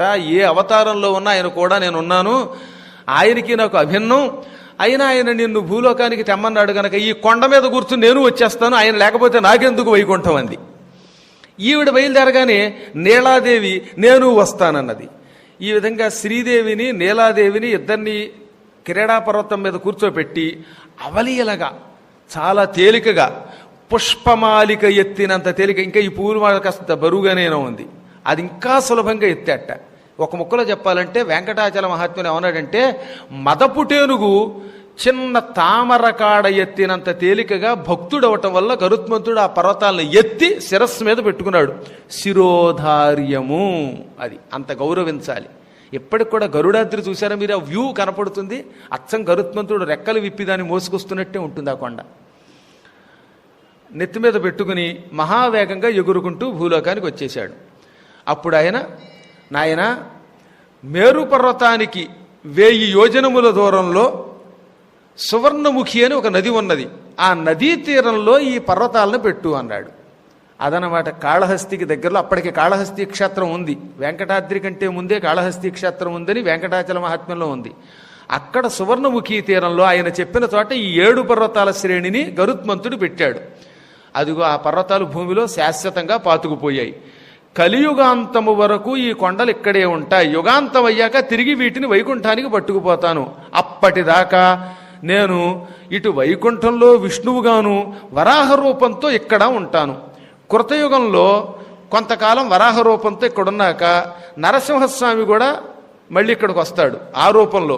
మళ్ళీ త్రేతాయుగంలో రామచంద్రుడు ఇక్కడికి అడుగు పెడతాడు. ఇవన్నీ మనం చెప్పుకుంటాం క్రమంగా. ద్వాపర యుగంలో శ్రీకృష్ణుడు బలరాముడు ఇక్కడికి దర్శనానికి వస్తారు. కలియుగంలో శ్రీనివాసుడు అనే పేరుతో భూలోకానికి వస్తాను. ఏ అవతారంతో ఉన్నా నేనున్నంతకాలం ఆ కొండ కళకళలాడుతూనే ఉంటుంది, నిత్యం ప్రజానీకానికి అత్యంత ఆకర్షణీయమై ఉంటుంది. ఇంకంత ఆకర్షణ మరి ఎక్కడా ఉండదు అని వరాహస్వామి వారు పైకొచ్చాడు. ఆ తర్వాత కొంతకాలానికి సరస్వతి నది పుష్కరిణిగా అక్కడ చేరింది. ఆ పుష్కరిణి పక్కన భూదేవి సమేతుడై వరాహస్వామి మొట్టమొదట వెలిచాడనమాట. ఈ 7 కొండలు వైకుంఠం నుంచి వెళ్ళాయి. పార్వతి ఆ సప్తగిరులు వరాహస్వామి వారు తెప్పించాడు. ఇప్పటికీ వరాహస్వామి శ్రీదేవి భూదేవి సమేతంగా నీళా సమేతంగా అక్కడ ఉన్నాడు. మనం వెంకటాద్రికి వెడదాం అని శివుడు ఈ భక్తుల ప్రార్థన అంగీకరించి అమ్మవారిని వెంట పెట్టుకొచ్చాడు. వెంకటాద్రి మీద అంజనాద్రికి వెంకటాద్రికి మధ్యలో ఉన్న ఒకానొక కొస ఉన్నది. అక్కడ అప్పట్లో సెలయేళ్లు బాగా ప్రవహిస్తూ ఉండేవి. ఆ ప్రాంతానికి వచ్చాక అక్కడ పండు కోతులు, నల్లని కోతులు, ఇంకా రకరకాలైనటువంటి వానరాలు తెగ తిరుగుతున్నాయి. వెంటనే అమ్మవారు ఏమంది, ఏమండోయ్ కోతులు భలే తిరుగుతున్నాయి, కోతులకి ఎక్కడికి వెళ్ళాలన్నా స్వేచ్ఛగా వెళ్ళడానికి అవకాశం ఉంటుంది, కొండల మీద ఎగిరి దూకగలం, నేను ఆడుకోతిగా మీరు మగకోతిగా మారిపోండి. ఇది ఈశ్వరలీలంటే. లోకశ్రేయస్సు కోసం భగవంతుడు ఏ రూపమైనా ధరిస్తాడు. అందుకే అన్ని రూపాలు పరమాత్మగానే భావించి నమస్కారం చేసే ఋషులు ఇప్పటికి కూడా ఉన్నారన్నమాట. వెంటనే చూస్తూ ఉండగా ఎర్రని మూతి కలిగిన ఆడుకోతిగా అమ్మవారు మారిపోయింది, వానరిగా మారిపోయింది. స్వామివారు వానరుడైపోయాడు. సహస్రాబ్ద ప్రమాణేన క్రీడిత్వా సమహాద్యుతి. 1000 ఏళ్ళు, ఒకరోజు 2 రోజులు కాదు, వానర రూపాల్లో వాళ్ళిద్దరూ స్వేచ్ఛగా తిరిగారట. కొండ మీద నుంచి కొండ మీదకి, సెలయేరు మీద నుంచి సెలయేరు మీదకి, వృక్షాత్ వృక్షం, చెట్టు మీద నుంచి చెట్టు మీదకి దూకారు. అక్కడున్న రకరకాల ఫలాలు తిన్నారు, స్వేచ్ఛగా విహరించారు, క్రీడించారు. తత్తేజః పార్వతీ గర్భే నిధాయ విరరామః. సకల దేవతల యొక్క తేజస్సుని శివుడు మింగాడని చెప్పుకున్నాంగా మనం ప్రారంభంలో. ఆ తేజస్సు ఈశ్వరుడిలో ఉన్నది. ఈ తేజస్సు ఈశ్వరుడి ద్వారా అమ్మవారి గర్భంలో ప్రవేశించింది. వానర రూపంలో వానరీ రూపంలో ఉన్న ఈ పార్వతీదేవి శివ తేజస్సు భరించలేకపోయిందిట. భరించలేకపోవడం ఏంటి? అదొక లీల, చెప్పాను కదా మీకు. అలా నటిస్తారు వాళ్ళు.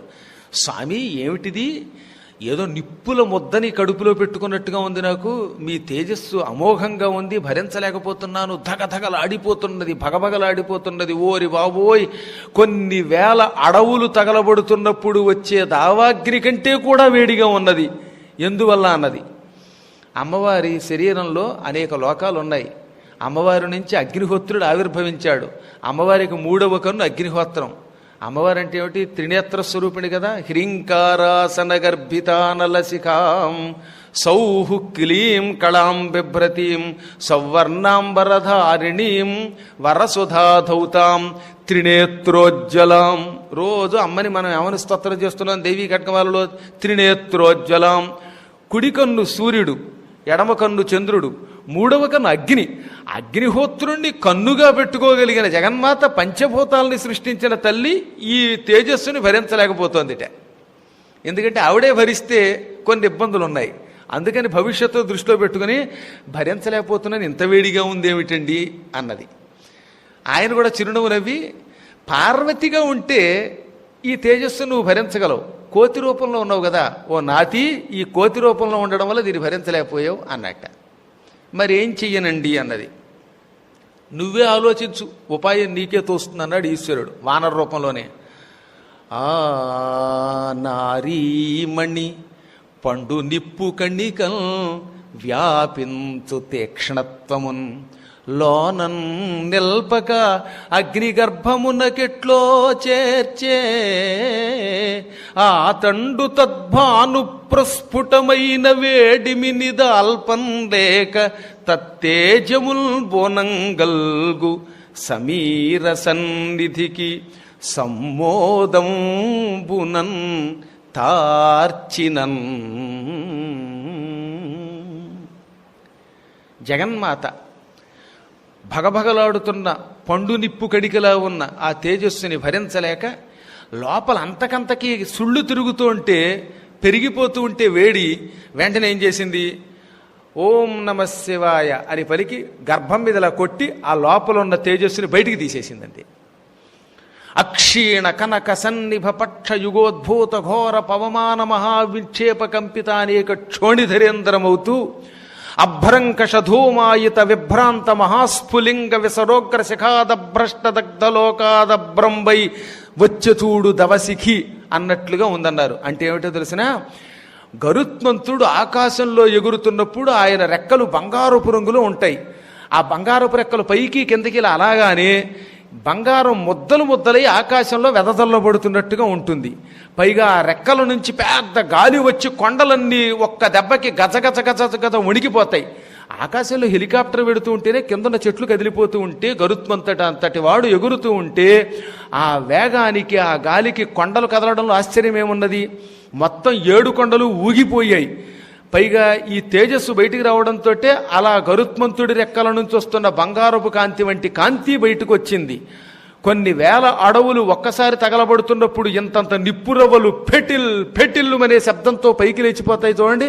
అలా నిప్పురవ్వలు పైకి లేచిపోతున్నట్లుగా ఈ తేజస్సు ఒక్కసారిగా బయటకు వచ్చేసింది. అంత వేడి దావాగ్ని, ఆ అగ్నిజ్వాలల వంటి కణికని ఆవిడేం చేసింది?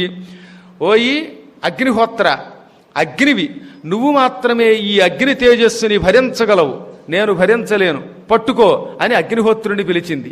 అగ్నిహోత్రుడు వెంటనే ఆవిడ నుదుట ఉన్న 3వ కనులో నుంచి బయటకు వచ్చి ఎదురుగుండా నిలబడి ఆ తేజస్సుని పట్టుకున్నాడు. అగ్నిహోత్రుణ్ణి నాకీ అగ్నో లెక్క అని ఆ శివ తేజస్సుని పార్వతీ గర్భంలో ఉన్నదాన్ని ఆవిడవగానే పుచ్చుకున్నాడు. నిజంగా ఆయన పుచ్చుకోగలడు, కానీ అగ్నిని నాకు ఇదో లెక్క అన్నాడుగా. ఈ అహంకారం దగ్గర వస్తుంది పెద్ద గొడవ. వెంటనే అతను పట్టుకోగానే విలవిలలాడిపోయాడు. అగ్నిని కూడా కాల్చిందిట ఆ తేజస్సు. అగ్నిహోత్రుణ్ణి అగ్ని కాల్చడం ఏమిటి అంటే ఆ తేజస్సును తట్టుకోలేకపోయాడు. ఎప్పుడైనా గుర్తుపెట్టుకోండి, మహాత్ములు ఎవరైనా మన దగ్గరకు వస్తే వాళ్ళని పొగుడుతారు. ముందు పొగడ్డం అంటే వాడిని పైకి తీసుకొద్దామని. ఈ పొగడ్డంలోనే వాడిని పరీక్షించడం కూడా ఉంటుంది. ఎవరన్నా వచ్చారంటే నాయన నువ్వు చాలా గొప్పవాడు అని పొగిడావంటే అర్థం ఏంటి? వాడు వినయంతో పైకి రావాలని. వాడు అహంకరించాడా ఒక్క తొక్కు తొక్కుతారు నెత్తి మీద. శ్రీకృష్ణ పరమాత్మ సాధారణంగా అహంకరించిన వాళ్ళందరి నెత్తి మీద ఎప్పుడో ఒకప్పుడు దెబ్బ కొడుతూనే ఉన్నాడు. ఇప్పుడు అమ్మవారు కూడా అలాగే అగ్నిహోత్రుడిని ముందు పొగిడింది, నువ్వు చాలా గొప్పవాడివి, ఈ రుద్రవీర్యాన్ని భరించగలవు అన్నది. పాపం ఆయన నేను ఎంతో తేలిగ్గా భరించగలను అనుకున్నాడు. అనుకోగానే ఆయన చేతిలో పెట్టగానే తట్టుకోలేక గిజగిజలాడిపోయి, అమ్మా నేను తట్టుకోలేను, చచ్చిపోతున్నాను తల్లోయ్, మరణిస్తానేమో, కరుణించు గౌరీ అన్నాడు. ఆవిడ చిరునవ్వు నవ్వి, 3 రోజుల వరకు ఈ వేడిని భరించు, నువ్వు 3వ రోజున దీనిని వాయుదేవుడికి ఇచ్చేయి అన్నది. ఇది పక్క నుంచి వింటున్నాడు వాయుదేవుడు. అగ్నిహోత్రుడు ఎందుకు ఈ తేజస్సుని భరించలేకపోయాడో ఆయనకు అర్థమైపోయింది, కేవలం అహంకారం వల్ల.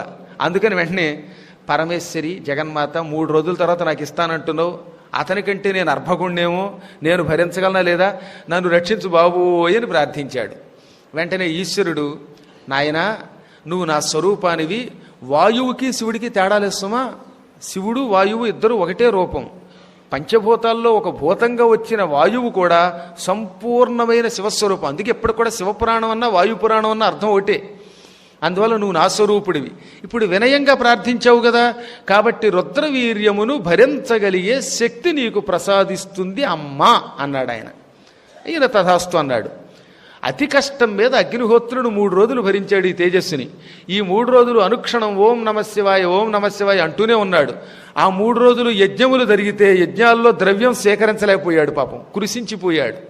యజ్ఞంలో వేసిన ద్రవ్యం దేవతలకి ఇవ్వడానికి కూడా ఓపిక లేకపోయిందిట, అంత అమోఘము ఆ రేతస్సు అంటే. 3వ రోజు అర్ధరాత్రి వేళ వాయుదేవుడికి ఇచ్చాడు. సమీర సన్నిధికి సమ్మోదంబునందార్చినన్. అమ్మయ్య, ఇహ నా వల్ల కాదురా బాబు అనుకుని ఈ గొడవ వదిలిపోతోందని సంతోషపడుతూ దానిని వాయుదేవుడికి ఇచ్చేశాడు. వాయుదేవుడు అత్యంత వినయంతో దాన్ని పుచ్చుకున్నాడు. చెప్పాక ముందు వినయం కావాలి. భక్తితో ఓం నమశివాయ అనుకుని దాన్ని స్వీకరించాడు. దానిని ఆయన 1000 సంవత్సరాలు తన దగ్గరే అట్టే పెట్టుకున్నాడు. కాలం రావాలిగా దేనికైనా, ఆ రుద్రవీర్యాన్ని ఆయన భరించాడు. ఈలోపు ఒక రోజున బ్రహ్మదేవుడు కించిత్తు ధ్యానం పూర్తి చేసుకుని సరస్వతీదేవికే చూశాడు. వెంటనే సరస్వతీదేవి పకపకా నవ్వింది. ఏం సరస్వతి నవ్వావు అన్నాడు ఆయన. ఏం చెప్పమంటారండి, చదువుకోవడం వేరు, చదివిన చదువుని భూలోకానికి అందించడం వేరు. నాకు మీ సృష్టిలో ఏదో ఒక లోపం కనబడుతూనే ఉంది. మంచి అందంగా ఉంటుంది ఒక స్త్రీ, ఎందుకు పనికిరాని ఒక మహిషం వంటి వాడిని, అంటే ఒక మొక్కలో చెప్పాలంటే దున్నపోతు లాంటి వాడిని వాడికి అంటగడతావు. బంగారంలో ఉన్న స్త్రీకి ఇటువంటి దౌర్భాగ్య భర్త. లేదా భర్త గారు చాలా అందంగా ఉంటారు, భార్యామణి ఎందుకు పనికిరాని వికట స్త్రీ అవుతుంది. భర్తకి పూజలంటే ఇష్టం, భార్య ఎర్రజెండా పట్టుకు తిరుగుతుంది. భార్యామణికి నిత్యం పురాణాలు వినాలంటే ఇష్టం, కానీ భర్త గారు వద్దు, సంపూర్ణ హనుమత్ వైభవం లేదు, ఏం లేదు, ఇంట్లో కూర్చో అనేవాడు తగులుడుతూ ఉంటాడు. భార్యాభర్తలిద్దరూ ఐకమత్యంతో ఉండి మంచి కార్యాలు చేస్తే ఇంట్లో ఏ నీచుడో క్షుద్రుడో అయిన కుమారుడు పుడుతూ ఉంటాడు. ఒక్కొక్కడు బాగా చదువుకుని పాండిత్యంతో ఉంటాడు, కానీ వాడి పాండిత్యం రాణించదు. ఒక్కొక్కడికి ఏమీ రాదు, హఠాత్తుగా విజృంభించి పురాణాదులతో జగత్ప్రసిద్ధి పొందుతూ ఉంటాడు. శాస్త్రం తెలుసున్నవాడొకడు, తెలియనివాడొకడు, సంపదలు ఉన్నవాడొకడు, లేనివాడొకడు. ఈ రకంగా నీ సృష్టిలో ఏదో ఒక లోపం కనబడుతూనే ఉన్నది. ఈ మాట అన్నది బయటవాడైతే పర్వాలా, పక్కన సరస్వతి భార్య అంది. శాస్త్ర ప్రమాణం ఇలా చెయ్యని నువ్వు చెప్పావు, కానీ నీ శాస్త్రాన్ని పాటించేవాడు ఒక్కడు కనపడ్డు. శాస్త్రం చాలా గొప్పదండోయ్, అనుక్షణం వాటిని పరిశీలించి తీరవలసిందే. అయినా అప్పుడప్పుడు కొంతమంది ఋషులు మాకు శాస్త్రం ఏమిటి, మేమే ప్రమాణం అనుకుంటారు. అలాంటి ప్రమాణమును తిరస్కరించే ఋషులు నీకు అనుయాయులు అవుతున్నారు. దానితో మహాత్ముడైన వేదవ్యాసుల వంటి వారికి రావలసిన గుర్తింపు రావడం లేదు. కాబట్టి నీ సృష్టి మొత్తం మీద లోపమే కదా అనగానే ఆయన చిరునవ్వు నవ్వి, వెర్రిదానా, అది సృష్టిలో కాదు లోపం, చూసే దృష్టిలో. మనిషి శరీరం అందంగా ఉంటేనే వాడు అందంగా ఉన్నట్ట, మనస్సు అన్నిటికంటే ముఖ్యం. ఒక్కొక్క నల్లగా ఉంటాడు, కానీ వాడి మనస్సు ఎంతో పవిత్రంగా ఉంటుంది. ఒక్కొక్కడు చూడడానికి చాలా అందంగా ఉంటాడు, పరమ క్రూరుడై ఉంటాడు వాడు. కాబట్టి రూపమునకు మనస్సునకి సంబంధం లేదు. భౌతిక దృష్టిలో శరీర సౌందర్యం మాత్రమే కనబడుతుంది, సంపదలే కనబడతాయి. కానీ ఆధ్యాత్మిక దృష్టిలో ఈ రూపానికి విలువనివ్వం. అష్టావక్రుడి వంటి వాడిలో ఉన్న జ్ఞానానికే ప్రాధాన్యం ఉన్నది. అయినా నువ్వు కాసేపు ఇలా అన్నావు. నువ్వు చెబుతున్నట్లే నేను శాస్త్రాలు లోకశ్రేయస్సు కోసం ఇచ్చాను. ఇస్తే మాత్రం భూమి మీద పుట్టగానే రజోగుణము తమోగుణం అనే 2 గుణములు సత్వగుణాన్ని కప్పేస్తాయి. అందువల్ల ఎవడికి వాడు నేను చెప్పిందే అనుభవించాలి, దాని ప్రకారమే జరగాలి అనుకుంటాడు. ఇది గుర్తుపెట్టుకోండి. శాస్త్రము ఎందుకుని కాదంటున్నారు అంటే భూమి మీద రజోగుణం తమోగుణం అనే 2 గుణములు బాగా కప్పేస్తాయి మానవుల్ని. అప్పుడు వాడికి ఇక శాస్త్రం కూడా ఉండదట. పుస్తకంలో ఏమని చెప్పారు? ఉదాహరణకి ఎవరైనా ఇంట్లో చచ్చిపోతే ఆడపిల్లకి ఏడాదిలోపు పెళ్లి చేయండి అని చెప్పారు. మగపిల్లలకి చెయ్యొద్దు ఏడాది దాటకుండా. ఎందుకంటే మగపిల్లవాడికి ఏటి సొత్తకం ఉంటుంది కనుక. ఓ తల్లో తండ్రో చచ్చిపోయాడు అనుకుందాం.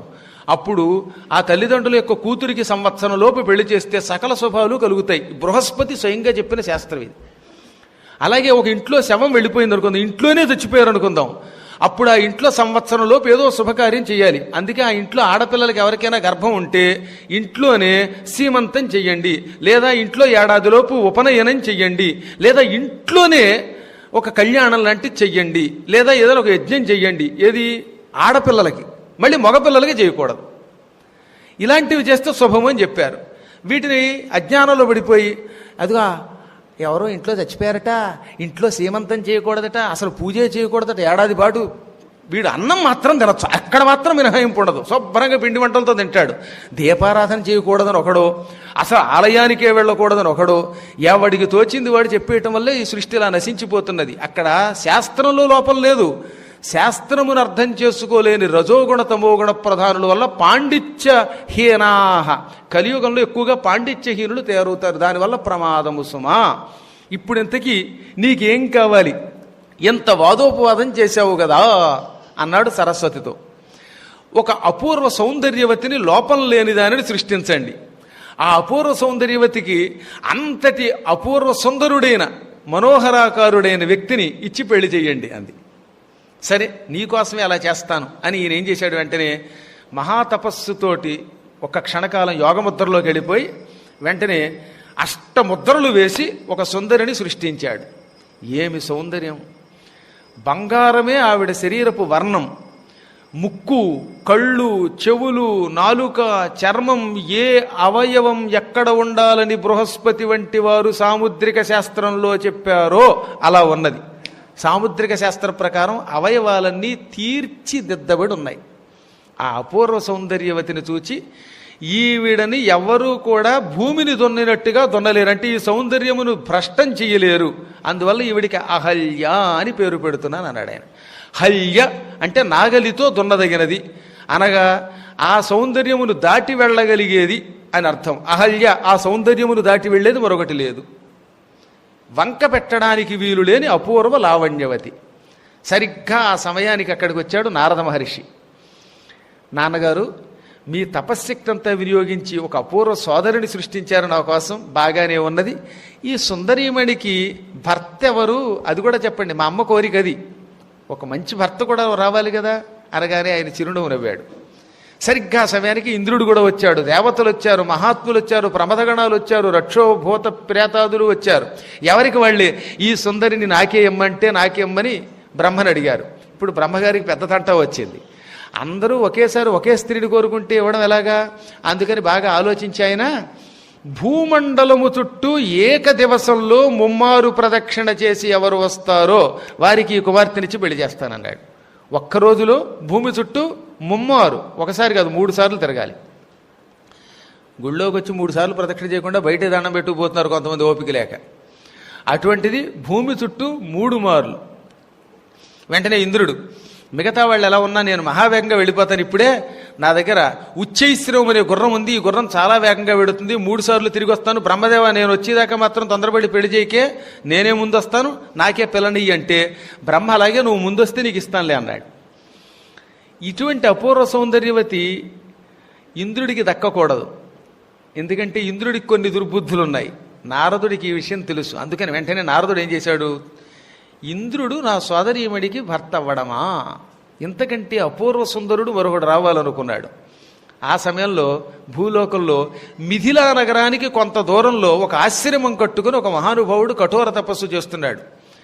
ఆయన గౌతమ మహర్షి. నిత్యం గాయత్రీ జపం చేసే ఉత్తమోత్తముడైన గాయత్రీ మంత్రంలో సకల స్వరూపాలు ఉన్నాయి. గాయత్రీ మంత్రం బాగా చేసిన వాడికంటే సుందరుడు కాని, జ్ఞాని కాని, తపశ్శక్తి కలిగిన వాడు కాని, మహాత్ముడు కాని, మహిమ కలిగిన వాడు కాని మరొకడు లేడు.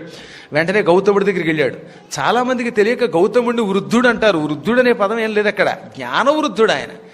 ఆయన ఎంత అందంగా ఉంటాడో దేవీ భాగవతం వర్ణించింది. అసలు ఆయన్ని చూస్తే రంభాదులు కూడా వరిస్తారట. కొంతమందికి గడ్డం ఉంటుంది, జుట్టు పెంచుకుంటారు, పైనేమో రుద్రాక్షలు ధరిస్తారు, విభూతి రేఖలు పెట్టుకుంటారు, అయినా అందంగా ఉంటారు నాకు మళ్ళీ. మరి కొంతమంది ఎన్ని రకాల అలంకారాలు చేసుకున్నా అదేమిటో ఆ సౌందర్యం ఉండదు. గౌతముడు అపూర్వ సౌందర్యంతో ఉండేవాడని, తపస్యాలి అని ఆయన్ని గురించి అనేక పురాణాలు వర్ణించాయి, ఒకటని కాదు. ఆ మహాత్ముడి దగ్గరికి పరుగు పరుగురు వెళ్ళాడు ఈయన. గౌతమ మహర్షి నారదుడికి వినయంగా నమస్కారం చేశాడు. మహాత్మా హఠాత్తుగా వచ్చారేమిటి అనగా, నీకు ఒక కళ్యాణ యోగం దాపురించింది, మారు మాట్లాడకుండా నాకు కూడా రా అన్నట్ట. కళ్యాణ యోగం అంటే శుభకాలము అని అర్థం. అందుకని ఏదో శుభం వచ్చిందేమో, నారదుడు రమ్మన్నాడు కదా అని వెంట వచ్చేట ఆయన. ఇద్దరు వస్తున్నారు. దారిలో ఓ నల్ల ఆవు అప్పుడే ప్రసవిస్తోంది, కపిల గోవు. గోవులలో కపిల వరిష్టం. మహాభారతంలో శాంతి పర్వంలో అద్భుతంగా చెప్పాడు భీష్ముడు గోవుల మహిమ. అందులో గోవుల్లో కూడా మళ్ళీ కపిల గోవు ఇంకంతా ఇంత కాదు, గోవులలో కపిల వరిష్టంబు అని వచనంలో తిక్కన గారు కూడా రాశారు. తెల్లావు కంటే నల్లావు చాలా గొప్పది. పూర్వకాలంలో ఓసారి గోవులన్నీ హిమాలయ పర్వతంలో మేతకి వెళ్ళాయి. ఆ సమయంలో శివుడు కళ్ళు మూసుకుని తపస్సు చేస్తున్నాడు. ఆవులు కొన్ని అటు ఇటు తిరుగుతుంటే దూడల దగ్గరకు వచ్చి పాలు తాగడం మొదలెట్టాయి. ఈ పాలు తాగుతున్నప్పుడు దూడలు పొదుగు దగ్గరికి వెళ్ళి ఇలా ఊపుతాయిగా, గట్టిగా పొడుస్తూ ఉంటాయి. ఆ పొడుస్తున్నప్పుడు పాలల్లో కొంత నొరగ వెళ్ళి శివుడి నెత్తి మీద పడింది. రండి ముందుకు వచ్చి కూర్చోండి పర్వాలేదు. ఈ నొరగ నెత్తి మీద పడగానే మౌళి మీద శివుడికి ధ్యానభంగం అయ్యింది. కళ్ళు విప్పాడు, పళ్ళు పటపట కొరికాడు. ఎందుకని? ఆవు దూడలు పాలు తాగుతున్నాయి, అవి ఎంగిలిపాలు. ఆ ఎంగిలిపాలు వెళ్ళి శివుడి నెత్తి మీద పడ్డాయి. నా నెత్తి మీద ఎంగిలిపాలు పోస్తారా అని శివుడు ఒక్కసారి కోపంతో మూడవ కన్ను తెరిచాడు. వెంటనే అందులోంచి అగ్ని వచ్చింది. ఆవులు కొన్ని నల్లగా అయిపోయాయి. వెంటనే ఆవులు శరణు శరణు మహేశ్వర అని కాళ్ళ మీద పడగానే ఆయన మూడవ కన్ను మూసేశాడు. పరమేశ్వర, నువ్వే ఒకప్పుడు వేదశాస్త్ర ప్రమాణాలతో లోకానికి ఓ సందేశం ఇచ్చావు. ఆవులకి ఎంగిలి లేదు. ఎంత జ్ఞాని అయినా ఆవు దూడ పాలు తాగాక ఆ పొదుగు దగ్గర పాలే పితుక్కుని తాగొచ్చు, ఆ ఎంగిలి పాలు ఇంకా శ్రేష్టమని చెప్పావు. గోవులకి అంటు లేదు, గోవులకి అపవిత్రత లేదు. గోవులు ఏ చెత్త తిన్నా, ఎటువంటి నీళ్లు తాగినా, ఏ ప్రదేశంలో తిరిగినా, శ్మశానంలో తిరిగినా గోవు పరమ పవిత్రమే. సాధారణంగా శ్మశాన ప్రాంగణానికి వెడితే మనకు అశుచి వస్తుంది. స్నాయీత చైలవాన్ ప్రాజ్ఞ కటభూమిముపేత్యచ. శ్మశానమునకు వెళ్ళగానే, కటభూమిం అంటే శ్మశానమును, ఉపేత్య చేరగానే, స్నాయీత చైలవాన్ ప్రాజ్ఞ, ఇంటికి రాగానే గుడ్డలతో స్నానం చెయ్యాలి. మనం ఎప్పుడైనా శ్మశానానికి ఎవరి వెంటైనా వెళ్ళామంటే ఇంటికి రాగానే కట్టుకున్న గుడ్డలతో స్నానం చేయాలి, గుడ్డలు ఇప్పి స్నానం చేయకూడదు. మళ్ళీ అదో అనుమానం చాలామందికి, కట్టుగుడ్డలతో స్నానం అంటే ఒంటి మీద ఉన్న అన్ని బట్టలతోటి చెయ్యాలా, లేకపోతే తువ్వాలు కట్టుకుని ఈ బట్టలు తడపచ్చా? తువ్వాలు కట్టుకుని బట్టలు తడపడం కాదట, ఈ కట్టుకున్న గుడ్డలతోటే స్నానం చెయ్యాలి. ఈ మధ్యన ఈ అనుమానాలు ఎందుకు వస్తాయో తెలియదు కానీ ధర్మ సందేహాల్లో ప్రతి ఆదివారం సప్తగిరిలో వస్తుంటుంది కదా, అందులో ఒక ఆయన అడిగాడు, ఏమండి కట్టుగుడ్డలతో స్నానం చేయమన్నారు, జేబులో కట్ట ఉందండి, డబ్బులు కట్ట, 1000 రూపాయల కట్టతో కూడా చేసేయాలా? కట్ట నేను పట్టుకుంటాను, నాకు ఇవ్వండి, ఏం పర్వాలని నమ్మండి. కట్టతో స్నానం చేయమల్లా, బట్టతో స్నానం చేయమంటే ఈ కట్ట అనుమానం ఎందుకు రావాలి? జేబులో పెన్ను, కాగితం ఇలాంటివి ఉంటే వాటితో స్నానం చేయమని ఎక్కడ చెప్పాము మేము? కేవలం వస్త్రములతోటే, అంతఃపటలంతో, లోపలున్న వస్త్రములతో కలిపి స్నానము చెయ్యవలను. కానీ అదే గోవు శ్మశానంలో తిరిగి అక్కడ మేసి వస్తే ఆ పాలు శివాభిషేకానికి, కృష్ణుడికి నైవేద్యం పెట్టడానికి 1000 రెట్లు ఎక్కువ పనికొస్తాయి. అందుకని గోవుకి అపవిత్రత లేదు. అది నువ్వు విష్ణువు కలిపి చెప్పిన మాట. ఇప్పుడు ఆవు దూడలు పాలు తాగుతూ ఉంటే అందులో కొంత నొరగ ఎంగిలి వచ్చి నీ నెత్తి మీద పడిందని కోపగించి నువ్వు కన్ను తెరిస్తే ఆ కన్నులో నుంచి వచ్చే అగ్నిని మేము తట్టుకుంటామా, మమ్మల్ని రక్షించమనగానే శివుడు చిరునవ్వు నవ్వి, లోకశ్రేయస్సు కోసమే నేను కోపం నటించాను, నా కోపాగ్ని వల్ల కొన్ని ఆవులు నల్లబడిపోయాయి, ఈ రోజు నుంచి ఈ నల్ల ఆవుల్ని అన్ని ఆవుల్లోకి శ్రేష్టమైన ఆవులుగా గుర్తిస్తున్నాను. కపిల గోవులు అంటారు నల్ల ఆవుల్ని. కపిల గోవులు అన్నిటికంటే గొప్ప ఆవులు. 1000 ఆవుల పాలతో అభిషేకం చేయడం కంటే ఒక్క కపిలగోవు ఆవు పాలతో అభిషేకం చేస్తే ఎక్కువ ఫలితం వస్తుంది అని వరం ఇచ్చాడు. అందుకని అప్పటి నుంచి కపిలగోవు మామూలు ఆవుల కంటే 1000 రెట్లు ఎక్కువ ఫలితం ఇచ్చే ఆవు అని శాస్త్ర ప్రమాణం అన్నమాట. ఇది ఎందులో ఉంది? మహాభారతంలో శాంతి ఆనుశాసనిక పర్వములు రెండింటిలోనూ కూడా ఈ కథ ఉంటుంది. కపిలగోవు శివుడి కంటి మంట వల్ల తయారైన ఆవు అన్నమాట. అందువల్ల కపిలగోవే గొప్పది. దానికి ప్రదక్షిణ చేస్తే భూప్రదక్షిణ చేసిన పుణ్యం. అందున కపిలగోవు ఈనుతున్నప్పుడు గనక ప్రదక్షిణ ఒకసారి చేస్తే 3 సార్లు భూమి చుట్టూ ప్రదక్షిణ చేసినట్టే. అందుకని నారదుడు గౌతముణ్ణి ఈనుతున్నటువంటి కపిలగోవు దగ్గరికి తీసుకొచ్చి దాని చుట్టూ 3 మార్లు తిప్పాడు. అంటే 3 మూళ్ళు 9 సార్లు భూప్రదక్షిణ చేసిన పుణ్యం వచ్చింది. 3 సార్లు చాలంటే 9 సార్లు అయ్యింది. ఇప్పుడు వెంటనే ఈయన పట్టుకొచ్చి బ్రహ్మలోకానికి, బ్రహ్మదేవ సూర్యాస్తమయానికి ఇంకా చాలా సమయం ఉందనగానే ఈ గౌతమ మహర్షి 9 మార్లు భూప్రదక్షిణ చేసి వచ్చాడు. ఇచ్చేయి, చెల్లెల్ని ఆయనకి ఇచ్చి పెళ్లి చేయి అన్నాడు. బ్రహ్మగారు చిరునవ్వు నవ్వి, ఈయన ఎక్కడున్నాడయ్యా, హాయిగా భూలోకం నుంచి ఇక్కడికి తీసుకొచ్చావు, అతడు ప్రదక్షిణ ఎక్కడ చేశాడు అన్నాడు ఏమి ఎరగనట్లుగా. తండ్రి, అయితే నా మాట మీద నమ్మకంతో ఇతనికి అహల్యనిచ్చి వివాహం చెయ్యి, లేదా మొత్తం వేదాలని మార్చన్నాడు. వేదములను మార్చే అధికారం మాకు లేదా, అపౌరుషేయాలు అవి, వాటంతట అవే పుట్టాయి, వాటిని మార్చే అధికారం లేదన్నాడు ఆయన. అయితే పెళ్లి చెయ్యి. ఎలా చెయ్యను? ఎలా చేయడం ఏమిటండి? వేదములు ఏం చెబుతున్నాయి? ఈనుతున్న ఆవు చుట్టూ తిరిగితే భూప్రదక్షిణతో సమానం. అందున కపిలగోవు ఈనుతున్నప్పుడు తిరిగితే, ఒకసారి తిరిగితే 3 సార్లు తిరిగినట్టు. ఈయన అప్పుడే ప్రసవిస్తున్న కపిలగోవు దగ్గరకి వెళ్ళి దాని చుట్టూ 3 మార్లు తిరిగాడు గనక